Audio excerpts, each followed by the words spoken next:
हम पेरियार शिव शंकर सिंह यादव, अधिवक्ता civil court दीवानी आजमगढ़ से हैं।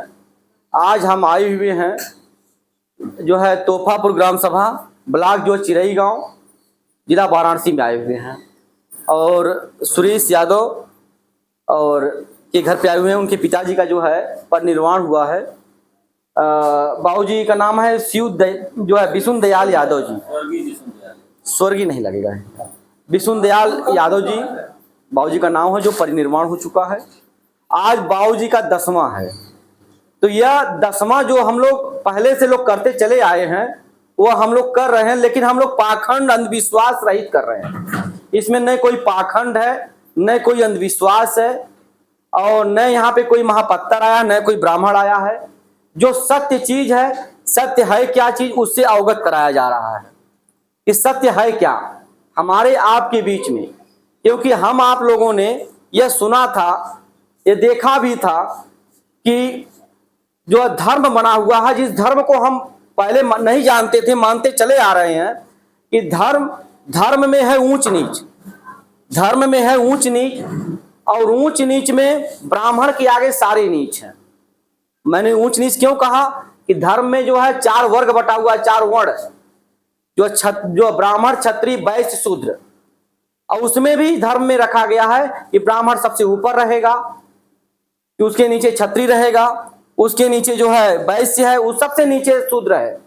और शूद्र को धर्म के हिसाब से दिया गया है कि यह तीनों वर्णों की सेवा करेगा। हमारे घर की औरतें हैं तो उनके घर का काम करेंगी, हमारे घर के जो व्यक्ति हैं उनके घर का काम करेंगे। काम किस प्रकार का होगा, काम का प्रकार अलग अलग था। हमें उनके गाय भैंस, अगर समाज से अगर यादव समाज में है तो हमारे जो लोग जो है गाय भैंस वहां चराएंगे, खेती करेंगे। इस तरह तो ऊंच नीच में हम जो बहुत नीच स्वभाव, जो नीच शूद्र समाज में हमें रखा गया है। लेकिन हम अब शूद्र नहीं रह गए। शूद्र तो उन्होंने दिया, धर्म के हिसाब से शूद्र हैं। अगर उनके धर्म का फॉलो कर रहे हैं तो आप शूद्र हैं। लेकिन जब से संविधान लागू है, डॉक्टर भीमराव अंबेडकर जी का जब संविधान बनाए और संविधान लागू हुआ, तब से जो है हम लोग शूद्र नहीं रह गए। हम लोगों को पढ़ने लिखने का अधिकार हुआ। आज हमारे समाज में डॉक्टर, इंजीनियर, वैज्ञानिक, हर समाज में सीएम तक हैं लोग। अभी पीएम कोई नहीं पहुंचा है, लेकिन सीएम तक लोग पहुंचे हैं। तो हमारे समाज में जो है पीएम तक भी पहुंचे हैं जी। तो हमारे समाज में तो यह आरक्षण और जो संविधान के हिसाब से लोग पहुंचे। संविधान से पहले उनके धर्म को हम अगर फॉलो करते थे तो हम किस निचले पायदान पे थे। तो धर्म को अगर न फॉलो करें, सत्य क्या चीज है, सत्य अवगत करा रहे हैं। पहले तो हम जो है बाबूजी के आज 10वां है, इसमें जो है त्रिशरण और पंचशील होगा। हम उसको जो है पाली पक्कित भाषा में जो पढ़ेंगे उसी को आप लोग दोहराना है, लेकिन खड़े होके। माता जी नहीं खड़ा हो पाएंगे और सब लोग खड़े हो जाएंगे अपनी जगह से, क्योंकि कुर्सी पर नहीं बैठ के जो है इसको दोहराया जाता है। और जो हम बोलेंगे उसी को दोहराएंगे। नमो तस् भगवतो अरहतो सम्मा संबुद्धस्य। नमो तस् भगवतो अरहतो सम्मा संबुद्धस्य। नमो तस् भगवतो अरहतो सम्मा संबुद्धस्य। साधु साधु। अब इसके बाद हम लोग त्रिशरण करेंगे। इसका अर्थ हम हिंदी में बताएंगे। ये पाली पक्की भाषा है, कहीं कहीं वही भाषा हो जाएगी कि जो ब्राह्मण आके कर रहा था वही हम भी कर रहे हैं, लेकिन यह वो संस्कृत का काम पाली पक्की, उसका हिंदी में भी अर्थ बताएंगे। त्रिशरण है बुद्धं शरणं गच्छामि, धम्मं शरणं गच्छामि, संघं शरणं गच्छामि, बुद्धं शरणं गच्छामि, धम्मं शरणं गच्छामि, संघं शरणं गच्छामि, बुद्धं शरणं गच्छामि, धम्मं शरणं गच्छामि, संघम शरणम गच्छामि। अब इसके बाद हम लोग पंचशील करेंगे। सबका हिंदी में अर्थ एक ही साथ हम बता देंगे। जो है पंचशील देखें, पणातिपाता बेरमणि सिक्खापादम समादयामि आदिन्नादाना बेरमणि सिक्खापदम समादयामि कामेषु मिच्छाचारा बेरमणि सिक्खापदम समादयामि मूसावादा बेरमणि सिक्खापदम समादयामि सुरामेरय मज्जपदठना बेरमणि सिक्खापदम समादयामि। साधु साधु। आप लोग बैठ जाएं, हिंदी में अर्थ हम बता रहे हैं। देखें, बुद्धम शरणं गच्छामि, तथागत गौतम बुद्ध। पहले हम जड़ से लेते हैं कि तथागत गौतम बुद्ध एक राजा के लड़के थे जिनका नाम सिद्धार्थ था। हम लोग कहानी अगर पढ़े होंगे तो पढ़ाया गया होगा स्कूल में। वो सिद्धार्थ से बुद्ध कैसे बने? तो हमारे समाज की एक ग्वाले प्रधान की लड़की जो है सुजाता जी थी। सुजाता जो है जात की यादव समाज की थी। उस जमाने में उन्होंने कहा, तथागत गौतम बुद्ध, एक डेंगुरिया पर्वत है, जब आप सुजातागढ़ जाएंगे बोध गया में तो वहां एक पहाड़ है जहां पे वो 6 साल तपस्या किए बिना। उन्होंने बहुत कुछ काम किया ज्ञान प्राप्त करने के लिए, क्योंकि उन्होंने देख लिया था कि एक व्यक्ति जब बूढ़ा होता है तो लाठी के सहारे चलता है, किसी की मृत्यु होती है, तो उन्होंने जानना चाहा कि मृत्यु क्यों होती है, क्यों मृत्यु हो रही है, जिसका जन्म हुआ मृत्यु न हो, क्या कारण है। तो इसको, इस ज्ञान की खोज के लिए उन्होंने तपस्या तमाम तरह के किए, लेकिन कहीं कुछ ज्ञान हासिल नहीं हुआ। वो नदी जब उब गए तो नदी निरंजना नदी है, जिसको फाल्गु नदी कहते थे पहले बिहार में, बोध गया में। वो पार करके, इतनी शक्ति नहीं थी, नदी में ही पीपल की डाल पकड़ के खड़े हो गए। जो 6 साल, अगर 4 दिन उपवास करिए तो देखिए शक्ति खत्म हो जाएगी। 6 साल उपवास रहे। अब कैसे बचे रहे और तो वही जानेंगे। आज के 2500 वर्ष पहले की ये जो है पूरी जो है पूरा ये सब उनकी कहानी है। तो उस समय ग्वाले प्रधान की लड़की जो सुजाता जो थी, वो एक रानी थी सुजातागढ़ की। उनकी जो है, उनको पूजा, वो प्राकृतिक, जहाँ पहले हमारे लोग जो है प्राकृतिक की पूजा करते थे, आज भी होती है। जब गेहूं को, जो माताएं बहनें करती होंगी, जब गेहूं की बुआई होती थी दिसंबर महीने में, तो कोई हरियाली की पूजा करती है, पेड़ पौधों की, फसलों की पूजा होती है। वो तो ठीक है, मान रहे हैं। आपके घर में अनाज पैदा हुआ, खुशहाली होनी चाहिए। घर में अनाज आया, इसकी खुशहाली, शादी विवाह रहा, खुशहाली होनी चाहिए। अगर किसी की डेथ हो गई तो उसमें दुख होना चाहिए, दुख या शोक होना चाहिए किसी का। हमारे घर से कोई अगर बाबूजी रहे तो चले गए दुनिया में, तो हमारे परिवार के एक सदस्य चले। कोई नहीं चाहता कि हमारे बाबूजी चले जाएं, हमारा बच्चा चला जाए, हमारी माँ चली जाए, कोई नहीं चाहता है। अगर चाहते लोग तो अभी माता जी बीमार हो, दवा नहीं करने जाती, लेकिन अभी कोई बात हो, कोई दिक्कत हो, लेकिन हॉस्पिटल पहुंचेंगे। तब तक हॉस्पिटल में जब तक ठीक ना हो जाए। जब डॉक्टर जब आ देता, उसके बाद भी लोग नहीं मानते हैं, किसी अगले हॉस्पिटल ले जाए ठीक हो जाए वो। तो कोई नहीं चाहता कि हमारे परिवार से कोई सदस्य दुनिया से छोड़ के चला जाए। तो रही सुजाता की बात, सुजाता जी ने जब सुना, जो उनकी नौकरानियों ने कहा कि ये वृद्ध व्यक्ति नदी किनारे जो है पीपल की टहनी पकड़ के खड़ा है, वह कई दिनों से उपवास है, लगता है जो है वो बिना अन्न के जो है उसकी जो शरीर जो है एकदम दुर्बल हो गई है। तो उन्होंने कहा, जब व्यक्ति कोई कई दिनों से उपवास है तो उसके लिए जरूरी क्या है? भोजन। पहले तो उसको भोजन देना चाहिए। आपके अगर नहीं जान रहे हैं, कोई व्यक्ति अगर आ गया, आजकल ठग भी चल रहे हैं, लेकिन उसकी सेवा करने का मतलब पानी दूर से ही दे दीजिए।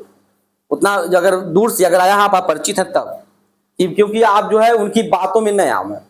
तो उन्होंने कहा उनके लिए जो है उस जमाने के हिसाब से हम लोगों के घरों में दूध हुआ करता था। आज भी बहुत से ऐसे घर हैं कि दूध से ही पूरा जो है सब्जी और दाल की बहुत कम जरूरत पड़ती है। हम पश्चिम में चले जाते हैं, उनका जो है दूध और दही ही भोजन है विशेषकर। घी तो हर जगह उनका प्रिय है।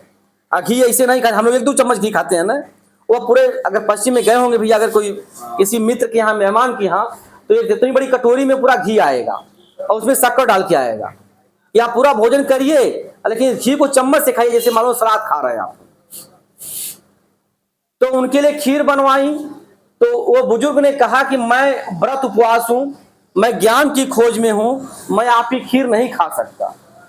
उनके 5 शिष्य थे, वो भी छोड़ के भाग गए कि एक महिला खीर खिलाने आ रही है। महिलाओं को एक जो है नरक योनि मानते थे, मतलब जो है एकदम निचले पायदान पे, कि यह जो है एक तरह से नौकरानी है, गुलाम है पुरुषों की। आज भी गुलाम बन के रह रही हैं, महिला डॉक्टर हो जाए, इंजीनियर हो जाए, आज वो भी गुलाम है, क्योंकि भोजन उसी को बनाना है, आदमी नहीं बना सकता। एक ही मानसिकता चल गई है, आदमी भोजन नहीं बना सकता है क्योंकि महिला आज भी गुलाम है।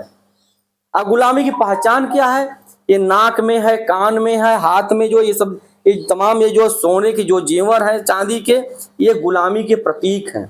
ईवी रामास्वामी ने पहले ही दिन जब शादी हुई उनके पत्नी से, तो उन्होंने कहा मैं पूरे देश में जो लड़ाई लड़ रहा हूं, वह लड़ाई जो है केवल पुरुषों की लड़ाई नहीं है, आप महिलाओं की भी लड़ाई है। आपको जो है गले में जो हंसुली है उस जमाने के हिसाब से ये निकालना होगा आपको। अगर आप ये हंसुली नहीं निकालती हैं तो मेरी लड़ाई व्यर्थ जाएगी, क्योंकि आप मेरी स्त्री होके आप जो हंसुली धारण की हुई है, ये गुलामी का प्रतीक है।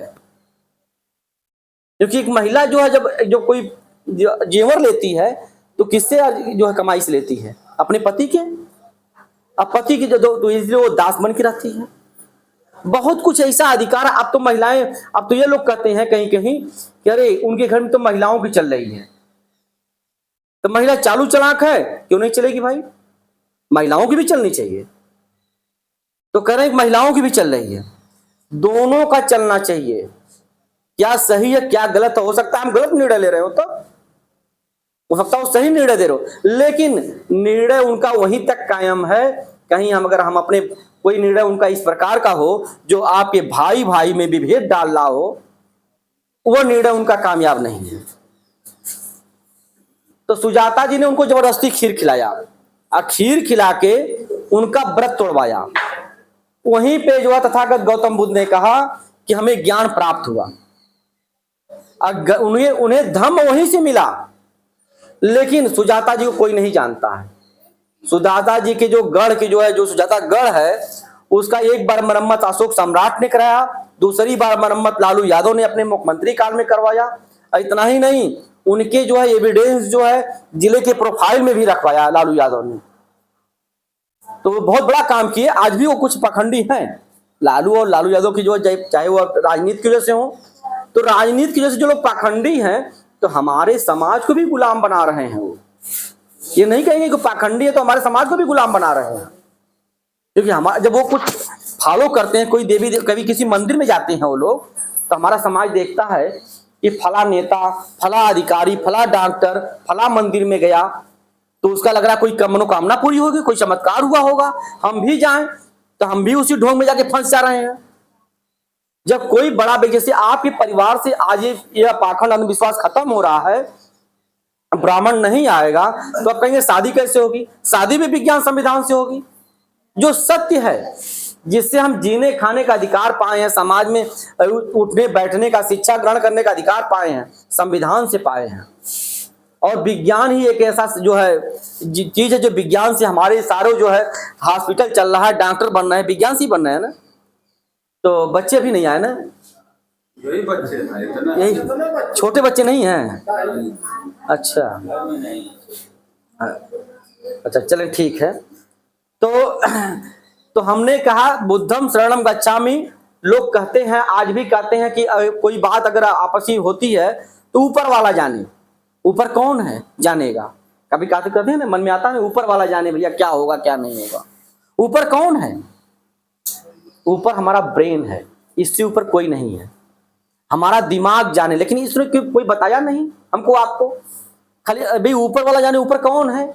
आसमान है, तारे हैं, तमाम ग्रह हैं, यही ना है। अच्छा, ऊपर वाला दिमाग, ये ब्रेन है, यह जाने, ये इसी में तर्क करिए, यही जानेगा। यही जानेगा। स्वस्थ आप पढ़ाया जाता है कि स्वस्थ मस्तिष्क में, स्वस्थ अगर शरीर है तो स्वस्थ मस्तिष्क विकास करेगा। अगर शरीर स्वस्थ है, अगर शरीर स्वस्थ नहीं तो मस्तिष्क स्वस्थ रहेगा। वो भी तो ये आप जो है तमाम हरकत करेंगे, अपने जो होश चेत में नहीं रहेंगे। अगर आप स्वस्थ हैं तो मस्तिष्क भी आपका स्वस्थ है। और जब आप जो है बुद्धि के शरण में जाएंगे, बुद्धम शरणम गच्छामि, बुद्धि के शरण में जाएंगे, तो फिर जब दिमाग आपके पास शिक्षा हो, बुद्धि मतलब शिक्षा ज्ञान से। आज हमको लोग क्या कहते हैं, एक कहीं ना कहीं पाखंड जगह, अरे यार बुद्धू है क्या? बुद्धू किसको कहा? मतलब गौतम बुद्ध के खानदान का है लग रहा है। मतलब आप अगर कोई बात कर रहे हैं तर्क वाली, तो ब्राह्मणों ने, मनुवादियों ने कहा कि ये बुद्धू है लग रहा है। बुद्धू ने कम दिमाग वाला, सबसे अधिक दिमाग वाला कोई अगर रहा तो तथागत गौतम बुद्ध रहा, जो विश्व के अधिकांश देश जो है गौतम बुद्ध को मानते हैं। और जिस जिस देश ने गौतम बुद्ध को माना वह टेक्नोलॉजी में सबसे आगे है। आज हम लोग जो है अगर हुंडई की कार खरीदते हैं, किया की कार खरीदते हैं, दोनों कोरिया की बनी हुई हैं। दोनों एक ही बाप के दो बेटे हैं, दोनों अलग अलग कंपनियां हैं। वह बुद्ध को मानने वाले देश हैं। जापान, जर्मनी बुद्ध को मानने वाला है, अमेरिका भी बुद्ध को मानने वाला है। तो बुद्धम शरणम गच्छामि, फिर धम्मम शरणम गच्छामि। तब आप जब ज्ञान हो जाएगा तो धम्म की शरण में जाएंगे, और धम्म के बाद संघ की शरण में जाएंगे। जब ज्ञान होगा तब आप जान जाएंगे, कोई दुख पड़ेगा तो सारी महिलाएं एक साथ इकट्ठा हो जाएंगी, एक संघ बन जाएगा ना, सारे जो है पुरुष एक जगह इकट्ठा हो जाएंगे, ये संघ बनेगा। एक शिक्षित लोग हैं, किसी दुख में अगर कोई खुशहाली शादी विवाह घर में, या घर बोझ है, या जो है तमाम कोई खुशहाली का दिन है या दुख का दिन, सब लोग एक साथ इकट्ठा हो जाएंगे, अपना समय निकाल लेंगे। नौकरी कर रहे हो चाहे बिजनेस कर रहे हो, निकाल लेंगे समय। तो ज्ञान रहेगा तब, नहीं तो कहेंगे छुट्टी नहीं मिले। छुट्टी कई प्रकार की, उनको छुट्टी मिल जाती है। उन लोगों को जो 15% वाले हैं वह चंद मिनट के लिए छुट्टी मिले लेते हैं। अब रहा अर्थ जो है देखें कि अब यह है जो हम बताए हैं, पढ़ाति पाता बेर मणि शिक्षा पदम समाधियामी। कोई बात हम लोग, बहुत से लोग मानते हैं, बहुत दिनों से मानी जा रही है। जैसे कह रहे हैं ना, बहुत दिनों से तेरही होती चली आई, जितने गरीब दुखिया खाना खा लें, जो हमारे पिताजी जो है स्वर्ग में जाएंगे उनको मिलेगा। अरे भोजन तो मुंह से जा रहा है, शरीर में आमाशय में जा रहा है, फिर लैट्रिन के रास्ते बाहर हो गया, कौन सा स्वर्ग पिताजी को मिला? आप तो तर्क करिए कि ये भोजन जो हमारे, जैसे हम भोजन कर रहे हैं, उसी तरह आपके घर से एक ब्राह्मण या महापत्तर आके जो है अनाज लेके जाएगा, पैसे लेके जाएगा, तो वह स्वयं खाएगा ना, उसका वो अपना उपयोग करेगा, तो क्या हमारे पिताजी को पहुंचेगा? वो अगर पहुंचता तो आपके यहाँ गाजीपुर आपके बगल में है जिला ना, यहाँ के ब्लॉक प्रमुख जी जो है, और काशीनाथ यादव जो है गायक कलाकार हैं, हिमंशी साहब, उन्होंने उनके घर गया, प्रमुख जी के नाम याद नहीं है, कहा प्रमुख जी गैया कहाँ है? तो उन्होंने कहा अरे पिताजी नहीं थे, हम तो गौदान कर दिए। कहा ना गौदान जहाँ किए हम रास्ते में मिले थे पंडित जी, गैया को धो रहे हैं, दूध के पी रहे हैं, और उनसे जाए कहिए कि बाबूजी फोन किए थे स्वर्ग से और हमें जो दूध नहीं मिल रहा स्वर्ग में। तो कहें ये बात है। तो यह ब्लॉक प्रमुख जी ने जाके कहा पंडित जी से कि हमारे बाबूजी स्वर्ग से फोन किए हैं और दूध उनको नहीं मिल रहा, 2 महीने से परेशान है, जुआ कहाँ जा रहा है, एक गैया आप दे दीजिए। कहने की गैया उठा लाओ, जो दूध हमको नहीं मिल रहा है। गैया गए, ब्लॉक प्रमुख जी छोड़ लाए, ड्राइवर को ले गए थे, गैया हाँक लाया, गाड़ी से अपने आए स्वयं। तो यही बात है, हमको मूर्ख बनाने के लिए यह लिखा हुआ मनुस्मृति में, पराशर स्मृति में लिखा हुआ है कि शूद्र के घर अगर धन हो जाए तो ब्राह्मण जाके बिना पूछे उससे लूट के जबरदस्ती छीन के घर ले आवे। ये मनुस्मृति में लिखा हुआ है, शूद्र के घर अगर धन हो जाए तो हमें जो धर्म ग्रंथों में लिखा है, धर्म गुरुओं ने कहा, अगर हम कह रहे हैं, हमारी भी बात मत मानना आप लोग, जो हम कुछ कह रहे हैं कि अरे वकील साहब आए थे ये बात बताए हम वही मानेंगे, नहीं नहीं नहीं, आप मेरी भी बात मत मानना। किसी बात को जब आप तर्क की कसौटी पे कसिए, सही है कि गलत है, अपने दिमाग से उसको विज्ञान से, संविधान से कसिए कि यह बात जो उन्होंने कहा है सही है कि गलत है, तब उसको मानिए। आप मेरे कहने के अनुसार भी मत मानिएगा आप, यही तथागत गौतम बुद्ध ने एक उपदेश दिया था, ये धम्म दिया था हम लोगों को। और अज्ञानता से पूजा पाठ करब छोड़ देबे एकदम, ये रात दिन अज्ञानता से भय पैदा होती है, अंधविश्वास से जो है, अंधविश्वास से भी जो है भय पैदा होती है, अंधविश्वास से भक्ति पैदा होती है। अंधविश्वास से व्यक्ति अगर विवेक शून्य हो जाता है, जिसका विवेक शून्य हो जाता है वह इंसान मानसिक गुलाम हो जाता है। और अगर बच्चे होते, हमने बच्चे उस दिन बच्चों को बुलाना पड़ेगा। हम उस दिन कहे हैं। हाँ, इसलिए बच्चों को बुलाने के लिए हम कहते हैं। बोल दिए हैं क्या? देखिए अभी अब अगर हम यहाँ बाबूजी के सामने आप बहुत जगह जाते होंगे, अगरबत्ती सुलगाई जाती है ना, हम सब लोग पढ़े लिखे हैं, अधिकांश लोग पढ़े लिखे हैं ना। जब कोई वस्तु जलाई जाती है तो उससे कार्बन डाइऑक्साइड निकलती है। कोई भी वस्तु जलाई जाए तो वो अगरबत्ती जलाई जाएगी या मोमबत्ती जलाई जाएगी, उससे कार्बन डाइऑक्साइड निकलेगी। ऑक्साइड कार्बन डाइऑक्साइड कौन लेगा? हम ही लोग यही लेंगे ना। आज भाई जब कार्बन डाइऑक्साइड निकल रही है तो ऑक्सीजन कम पड़ेगा। अभी देख रहे थे जो आप लोग जो है कि ऑक्सीजन कम पड़ गया कोरोना पीरियड में। हम लोगों ने उस पर तर्क नहीं कर पाया जो है। अब कुछ ही दिनों के लिए कम पड़ा। उनका जो आप देखे होंगे जो डेथ हुई है, वो हम तो गेस किए इस चीज को कि मई